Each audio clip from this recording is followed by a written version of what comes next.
अस्सलाम वालेकुम दोस्तों, अभी मैं आपको कुछ उस्तादों से मिलवाने जा रहा हूँ जो कि हमारे ब्रदर से फेमस हैं, लाहौर से आए हैं उम्रा करने।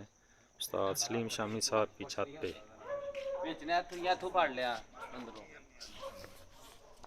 कबूतरों का शौक़ कर रहे हैं जी। उस्ताद बुर्गा साहब, अख्तर साहब, हमारे ब्रदर्स।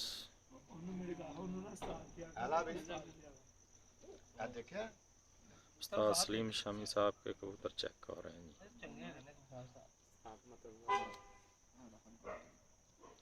उस्ताद मुताज साहब जो हैं चेक करवा रहे हैं।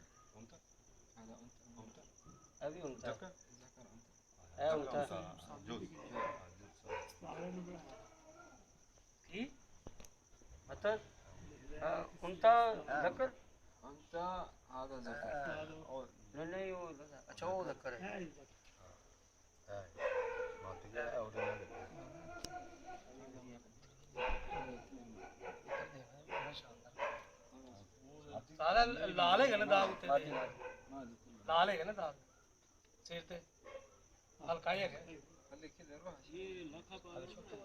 नहीं नहीं वो भी टैटिंग कर अला मला टैटिंग कर बराबर पड़ी